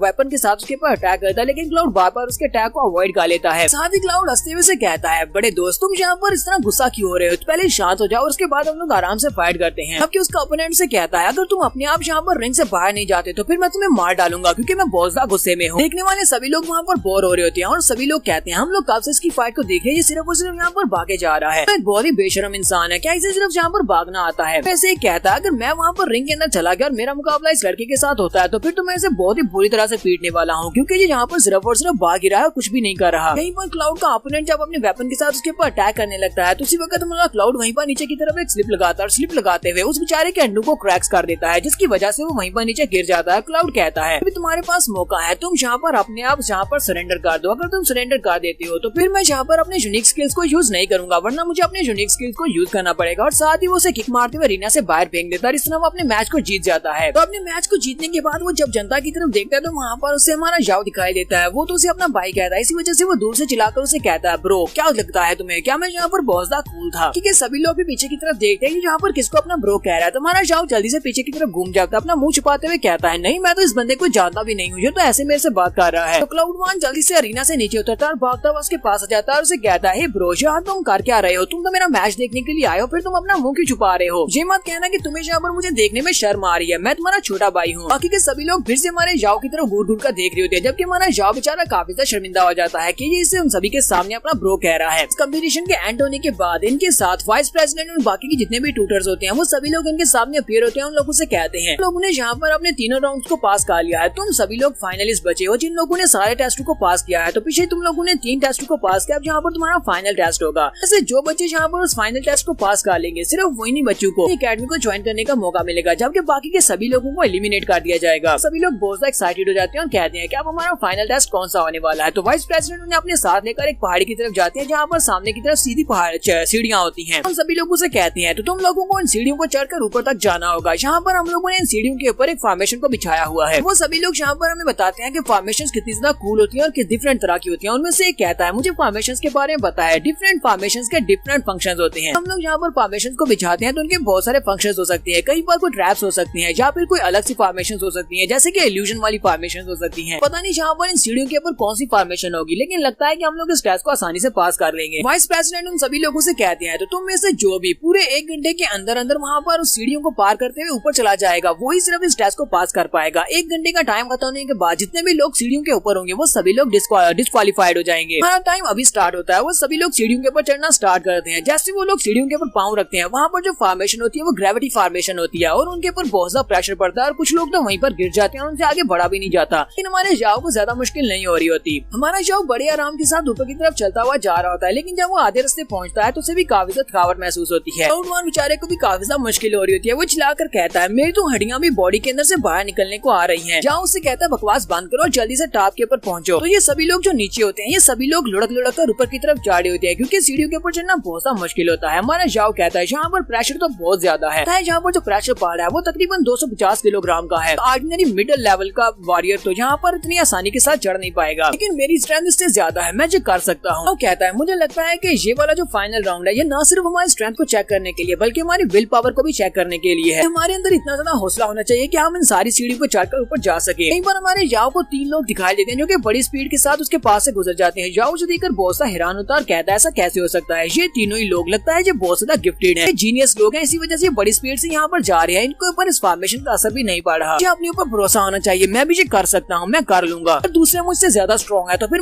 मुझे उन लोगों से भी ज्यादा स्ट्रॉन्ग बनना होगा। और जो यहाँ पर अपने डीमन पावर्स को रिलीज करता है और डीमन पावर्स को रिलीज करते हुए यहाँ पर डीमन वुल्फ की पावर को यूज करते हुए बड़ी स्पीड से आगे की तरफ बढ़ना स्टार्ट करता है, जबकि क्लाउड वन बेचारा पीछे रह जाता है और उसे कहता है ब्रो ये तुम क्या कर रहे हो, अपने ब्रो को भी ले जाओ, तुम तो बिल्कुल भी वफादार ब्रदर नहीं हो, मुझे भी साथ लेकर जाओ। जाओ बड़ी स्पीड के साथ ऊपर की तरफ जाना स्टार्ट करता है। बाकी ये सभी लोग इसे देखकर काफी हैरान हो जाते हैं। वो 3 लोग अभी भी हमारे जाओ के आगे होते हैं, वो काफी दूर निकल चुके होते हैं। जाओ कहता है ये तीनों लोग अभी भी मेरे आगे आगे ही हैं, लगता है ये तीनों मुझसे पहले वहाँ पर पहुँच जाएंगे और वो तीनों वहाँ पर पहले पहुँच जाते हैं। हमारा जाओ कहता है ये सभी लोग जीनियस हैं और मुझे लगता है कि यूनिवर्सिटी एग्जामिनेशन कंप्लीट होने के बाद जब यहाँ पर से स्टडी कंप्लीट कर लेंगे तो ये सभी लोग जॉन किंग लेवल तक पहुँच जाएंगे। मुझे भी यहाँ पर अगर जॉन किंग लेवल तक पहुँचना है तो मुझे इनको फॉलो करना होगा और मुझे इनके साथ वहाँ पर पहले पहुँचना होगा कि मैं भी एकेडमी खत्म होने के बाद जॉन किंग लेवल तक पहुँच सकूँ। वो भी अपनी स्पीड को और भी ज्यादा बढ़ाता है। जब वो अपनी स्पीड को और ज्यादा बढ़ाता है तो उसे महसूस होता है कि वो पानी के अंदर गिर रहा है और इसी के साथ ही वो टॉप के ऊपर पहुँच जाता है। तो यहीं पर हमारे जाओ को उसका दूसरा दोस्त भी मिल जाता है, ये उसका दूसरा बेस्ट फ्रेंड होने वाला है जिसका नाम फी चैंग है। फी चैंग उसे कहता है ब्रदर देखो तो जरा, तुम तो दिखने में बहुत ज्यादा कमजोर लगते हो लेकिन तुम यहाँ पर हमारे साथ ही पहुँच जाए। ऐसे थोड़ी देर के लिए मुझे वहाँ पर लगा था कि तुम मुझसे आगे निकल जाओगे। हमारा जाओ उसकी बात सुनने के बाद बहुत सा हैरान होता है। फी उसे कहता है क्या तुम्हें अभी तक समझ नहीं आई, तुम टॉप के ऊपर पहुँच जाए हो, तुमने टेस्ट को पास कर लिया, तुम चौथे नंबर पर हो। देखकर तुम्हारा जाओ और भी ज्यादा हैरान हो जाता है कि वाकई में वो टॉप के ऊपर खड़ा होता है। फी उसे कहता है मेरा नाम फी चैंग है। नाम क्या है, मुझे लगता है कि अब हमने टेस्ट को पास कर लिया है तो हम दोनों एक ही क्लास में जाने वाले हैं, तो वहाँ पर जाने के बाद हम दोनों एक दूसरे के अच्छे दोस्त बन जाएंगे। हमारा जाओ भी उसे अपना नाम बताता है कि मेरा नाम जाओ जुई है। फिर साथ ही उसके उसकी नजर दूसरे दोनों लड़कों के ऊपर भी पड़ती है। दूसरे दोनों लड़कों में एक तो दूसरा यंग मास्टर ची होता है और उसके साथ एक लड़की होती है। उसे कहता है लगता है कि तुम्हें उस लड़की में इंटरेस्ट है, वो काफी खूबसूरत भी है। जाओ उसे कहता है नहीं मैं तो बस ये देख रहा हूँ कि वो लड़की दिखने में काफी ज्यादा कमजोर है, लेकिन उसकी स्ट्रेंथ काफी ज्यादा है कि वो इतनी आसानी से यहाँ पर पहुंच जाए। यंग मास्टर ची अपने साथ उस लड़की को लेता है और वहाँ से साइड के ऊपर मुड़ जाता है। फिर साथ ही वो सोच रहा था अब जबकि ये लड़का भी यहाँ पर है तो इसका मतलब इसने टेस्ट को पास कर लिया है, तो एकेडमी स्टार्ट होने दो, उसके बाद देखना मैं इसके साथ क्या करता हूँ, उसके बाद इसे पता चलेगा। यहाँ पर अभी सिर्फ और सिर्फ 4 बच्चों ने टेस्ट को पास किया है और उसके बाद भी बहुत सारे बच्चे होते हैं जो कि टॉप के ऊपर पहुंचे होते हैं और वो लुढ़कते लुढ़कते वहाँ तक पहुँच रहे होते हैं। जो ऊपर चढ़े होते हैं उन सभी की हालत बहुत ज्यादा खराब होती है क्योंकि इस ग्रेविटी फॉर्मेशन को पार करना इतना आसान काम नहीं था। बहुत सारे बच्चे ऐसे होते हैं जो कि टेस्ट को पास कर रहे होते हैं। वाइस प्रेसिडेंट वहाँ पर आकर खड़े हो जाते हैं और कहते हैं तो तुम्हारा 1 घंटा पूरा होने वाला है। साथ ही वो सभी लोगों से कहते हैं तुम्हारा 1 घंटा पूरा हो चुका है, मैं जहाँ पर तुम्हारे तीसरे टेस्ट को कम्प्लीट करने वाला हूँ। जैसे मैं जहाँ पर फिनिश बोलूंगा जितने भी लोग सीढ़ियों के ऊपर होंगे वो सभी लोग फेल हो जाएंगे। तो हमारा जो जाओ होता है वो सोच रहा होता है कि अभी तक क्लाउड 1 ऊपर पहुंचा नहीं है, वो पता नहीं कहाँ पर रह गया। मुझे तो लगा था कि वो इस टेस्ट को पास कर लेगा, अगर वो पास कर लेता तो हम दोनों एक साथ अकेडमी में जाते हैं। उसी वक्त वहाँ पर हमें सीढ़ियों के ऊपर हाथ दिखाई देता है। तुम्हारा क्लाउड 1 भी वहाँ पर 1 घंटे के टाइम लिमिट से पहले वहाँ पर पहुंच जाता है और कहता है ब्रो मैं भी यहाँ पर पहुंचा, मुझे पता था कि ऊपर आने के बाद तुम बहुत ज्यादा लोनली फील कर रहे होगे। अब मैं नहीं चाहता कि अकेडमी में तुम अकेली सारी की सारी लड़कियों के साथ मजे करो, मुझे भी आने दो। हमारा शाह जल्दी से आगे बढ़ता है और उसे खींचते हुए ऊपर ले आता है। इसी के साथ वाइस प्रेसिडेंट उन सभी लोगों से कहते हैं तो ये फाइनल हुआ, अकेडमी को ज्वाइन करने वाले बच्चों की लिस्ट में और सिर्फ 97 बच्चे ऐसे हैं जो कि हमारी अकेडमी को ज्वाइन करेंगे, बाकी के सभी लोगों को डिस्क्वालीफाई किया जाता है। तो बाकी के सभी लोग वापस चले जाओ। फिर साथ ही वाइस प्रेसिडेंट उन सभी बच्चों से कहते हैं तो तुम सभी 97 बच्चे जो पास हो गए हो तुम सभी लोग कल सुबह ऑफिशियली स्कूल आ जाना और वहाँ पर आकर अपने अपने मेंटोर से मिलना जहाँ पर तुम्हें रूल्स के बारे में बताया जाता है। और इसके बाद वो वहीं से उड़ जाते हैं। तो सारे बच्चे उसको उड़ता हुआ देखकर बहुत ज्यादा हैरान होते हैं और कहते हैं ये तो उड़ सकते हैं। तो वाइस प्रेसिडेंट फिर से वहीं पर रुकते हैं और उन सभी लोगों से कहते हैं कल तुम सभी को ऑफिशियली अकेडमी में आना होगा, वहाँ पर तुम्हारे जो टीचर्स हैं वो तुम्हें अलॉट किए जाएंगे, वहाँ पर तुम्हारी क्लासेस अलॉट होंगे और साथ ही तुम्हें रूल्स बताए जाएंगे। तो वहाँ से चले जाते हैं। उसके बाद वो सभी लोग कहते हैं हम लोग पास हो गए और वो सभी लोग वहाँ पर बहुत ज्यादा खुश हो जाते हैं और जश्न मना रहे होते हैं। जबकि हमारा जाओ प्रिंसिपल की तरफ देख रहा होता है, वाइस प्रिंसिपल की तरफ देख रहा होता है और सोच रहा होता है हवा में उड़ सकता है, इसका मतलब यह है कि ये किंग लेवल का एक्सपर्ट है। सिर्फ और सिर्फ किंग लेवल के एक्सपर्ट ही हवा में उड़ सकते हैं, बहुत ही जल्दी मैं भी एक किंग लेवल का एक्सपर्ट बन जाऊंगा और मैं भी हवा में उड़ना स्टार्ट करूंगा। यहीं पर एक टीचर आते हैं और हमारे जाओ को उसके नाम का एक बैच देते हैं जो कि उसके एकेडमी के एक स्टूडेंट होने का सबूत है। जाओ और क्लाउड 1 और उसके साथ फीस जाएंगे, उन तीनों को उनके कार्ड्स मिल जाते हैं और वो तीनों ही बहुत ज्यादा खुश होते हैं और तीनों वहाँ से वापस आने के बाद एक दूसरे से अलग हो जाते हैं। हमारा जाओ उन दोनों को बाय बोलने के बाद वहाँ से वापस की तरफ चल पड़ता है और कहता है मेरे ग्रैंडपा ये खबर सुनने के बाद बहुत ज्यादा खुश हो जाएंगे कि मैंने टेस्ट को पास कर लिया और मैं एकेडमी का स्टूडेंट बन गया हूँ। अब जल्दी से अंकल ली और उस बंदर के पास चलते हैं ताकि हम लोग वापस जा सके। तो ये यहाँ पर अंकल ली के साथ आया था। जब ये वापस आ रहा होता है तो यहीं पर गली में दिखाते हैं कि अंकल ली गली के किनारे में बेहोश पड़ा होता है, जबकि मंकी उसके पास बैठा होता है। मंकी उसको बेचारे को बचाने की कोशिश कर रहा था, उसे होश में ला रहा होता है। जाओ भी भागता हुआ वहाँ पहुँचाता है और कहता है अंकल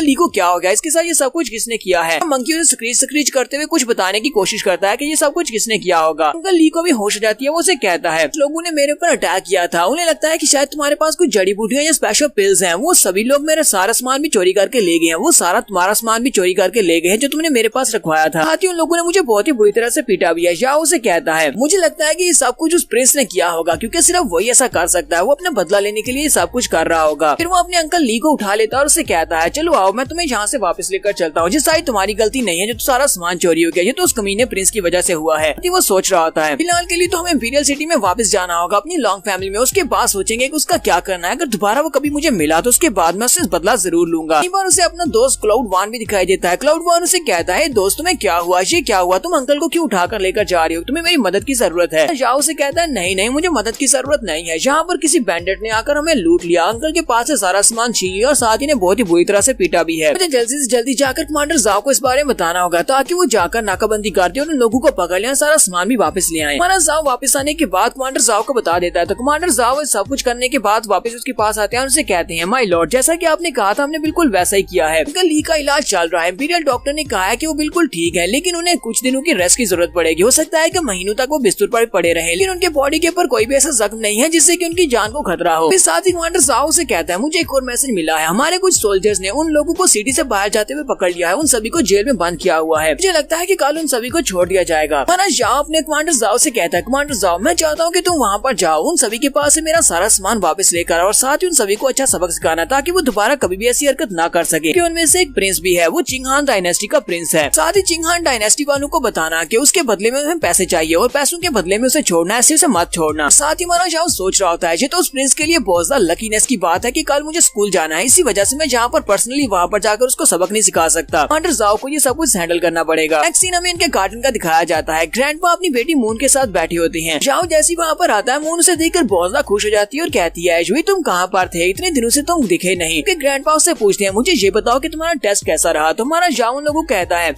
मैं ऑफिशियली एकेडमी का स्टूडेंट बन चुका हूँ, मैं ऑफिशियली इंटर हो गया, मैंने सारे के सारे टेस्ट को पास किया है। तो ग्रैंडपा ये बात सुनते ही खुश हो जाते हैं और कहते हैं ये तो बहुत ही अच्छी बात है। साथ ही ग्रैंडपा उसे मशवरा देते हुए कहते हैं मैं चाहता हूँ कि एकेडमी में जाने के बाद तुम वहाँ पर अपना बहुत ज्यादा ध्यान रखना, क्योंकि इस एकेडमी को ज्वाइन करने वाले सारे के सारे जीनियस हैं। सभी जीनियस है, इसी वजह से बहुत ज्यादा एरोगेंट भी होंगे और तुम्हें उन सभी से बचना होगा ताकि तुम सिर्फ और सिर्फ वहाँ पर अपनी मार्शल आर्ट्स के ऊपर ही ध्यान दे सको। साथ ही ग्रैंडपा से कहते हैं मैं चाहता हूँ कि आज का तुम सारा दिन अपनी माँ और मून के साथ बिता लो, क्योंकि जब तुम एक बार एकेडमी में चले जाओगे तो एकेडमी पास होने तक तुम्हें वहाँ से निकलने नहीं दिया जाएगा, तुम वहीं पर रहने वाले हो। जाओ वहाँ से सीधा अपनी मून के पास आता है। मून के पास आने के बाद उससे बातें करता है। ढेर सारी बातें करने के बाद मून उसे कहती है ठीक है तुम बाद में मुझसे मिलने के लिए जरूर आना। जाओ उसे कहता हाँ क्यों नहीं, मैं जरूर आऊंगा। तो मंकी भी जल्दी से जाम करते हुए उसके पास आ जाता है। जाओ अपने मंकी को देखता है, कहता है ये तो बहुत ही अच्छी बात है कि तुमने भी अपने जख्मों को हील कर लिया। साथ ही वो अपने मंकी से कहता है चलो मंकी अब हमारा टाइम हो चुका है, हम लोग अकेडमी जाएंगे। नेक्स्ट सीन में अगले दिन सुबह सुबह का दिखाया जाता है। तुम्हारा जाओ अगले दिन तैयार होकर अपनी अकेडमी के लिए निकल पड़ता है। तो आज उसका अकेडमी में पहला दिन होने वाला है। वो उन पिलर्स के पास आकर खड़ा हो जाता है जिन पिलर्स के पास उनका टेस्ट लिया गया था। जाओ उन पिलर्स के पास खड़े होकर कहता है मैंने सुना था कि इन पिलर्स के पास खड़े होकर हमें मन की शांति मिलती है, जिससे हम लोग ग्रेटर अचीवमेंट्स को हासिल कर सकते हैं और हमारी कल्टीवेशन तेजी से बढ़ती है। देखते हैं कि वाकई में ऐसी बात है कि मैं इन पिलर्स को देखकर या फिर इनकी एनर्जी को महसूस कर हम लोग किंग लेवल तक पहुंच सकते हैं। वो उनके पास खड़ा होता है तो उसे इन पिलर्स के पास से कुछ भी महसूस नहीं होता। उसे उन पिलर्स के ऊपर से रूइंस दिखाई देती हैं, कुछ फॉर्मेशंस होती हैं। वो कहता है ये फॉर्मेशंस तो आउट ऑफ ऑर्डर है, यानी कि इनको समझा नहीं जा सकता, इसी वजह से कोई इनको समझ नहीं सकता। साथ ही वो आगे बढ़ता कहता है चलो छोड़ो इनको, अब अकेडमी में अपनी क्लास में जाते हैं। जाओ चलता हुआ सीधा अकेडमी के दरवाजे के पास पहुंचता है जहाँ पर लिखा होता है द रॉयल स्कूल, और वो दरवाजे को पार करके अंदर आ जाता है। जब वो अंदर आता है तो उसे वहाँ पर डिफरेंट सी अजीब अजीब सी चीजें दिखाई देती हैं। वहाँ पर बहुत सारे स्पिरिट बीस्ट भी होते हैं और काफी सारे लड़के होते हैं जो कि अपनी क्लास की तरफ जा रहे होते हैं। उसका अपना मंकी भी उसके साथ ही होता है, तो वो अपने मंकी के साथ आगे की तरफ बढ़ता है। एक बार अकेडमी के अंदर ही एक लड़का शॉप लगाकर बैठा होता है, यानी कि यहाँ पर काफी सारी शॉप्स भी होती हैं। वो सभी लोग यहाँ पर डिफरेंट टाइप के आइटम्स को बेच रहे होते हैं स्टूडेंट्स को। जाओ चलता हुआ जा रहा होता है और वहाँ पर सभी चीजों को देखकर एक्साइटेड हो रहा होता है। उसी वक्त क्लाउड वन वहाँ से निकलता है और उसे कहता है ब्रो क्या तुम मुझे भूल तो नहीं गए? लगता है कि तुम इस अकेडमी को देखकर यहाँ पर अमेज्ड हो रहे हो, यानी कि तुम्हें ये सारी चीजें अजीब लग रही है, तुम पहली बार ये सारी चीजें देख रहे हो ना। यहीं पर हमारा क्लाउड वन हमें रॉयल स्कूल के बारे में बताता है। वो उसे कहता है कि ये रॉयल अकेडमी ये तकरीबन 1500 साल पहले यहाँ पर एस्टेब्लिश की गई थी और यहाँ पर हर साल सिर्फ और सिर्फ 100 स्टूडेंट्स को एक्सेप्ट किया जाता है। बहुत सारे स्टूडेंट्स आते हैं लेकिन उनमें से फाइनल 100 स्टूडेंट्स को ही फाइनल किया जाता है। बात का तुम अंदाजा लगा सकते हो कि पिछले 1500 साल में यहाँ पर कितने सारे स्टूडेंट्स होंगे जो कि इस अकेडमी से ट्रेन होकर बाहर निकले हैं। इनमें से ज्यादा स्टूडेंट्स ऐसे होते हैं जो कि अकेडमी के मेंटोर्स बन जाते हैं या फिर डीकन बन जाते हैं या फिर किसी सिटी के सिटी लॉर्ड बन जाते हैं और जो किंग लेवल तक पहुंच पाते हैं, हायर पोस्ट के ऊपर जाते हैं या फिर किसी दूसरे कंट्री में कल्टीवेट करने के लिए चले जाते हैं। तो माना जाओ से कहता है तुम्हें तो यहाँ पर काफी कुछ पता है, लगता है कि तुम्हारे पास काफी सारी नॉलेज है। क्लाउड वन से कहता है तुमने मेरी कुछ ज्यादा ही तारीफ कर दी। हाँ ठीक है मुझे इस बारे में पता है, चलो हम जल्दी से ड्रिल फील्ड की तरफ चलते हैं, वहाँ पर हमारे मेंटोर हमारा इंतजार कर रहे होंगे, सभी लोग वहीं पर इकट्ठे होने वाले हैं। नेक्स्ट सीन हमें ड्रिल फील्ड का दिखाया जाता है। ड्रिल फील्ड में टीचर सीटू और बाकी के कुछ टीचर्स वहाँ पर खड़े होते हैं। तब ये लोग वहाँ पर पहुँचते हैं तो वहाँ पर इनको डिवाइड किया जाएगा। टोटल 97 बचे थे, यानी इस साल टोटल 97 है और उन सभी को ग्रुप्स में चेंज किया जाएगा और इनको मेंटोर्स अलाउड किए जाएंगे। पर हमारे जाओ जुई और इसके साथ क्लाउड वन इन दोनों को एक ही ग्रुप में रखा जाता है और इन दोनों की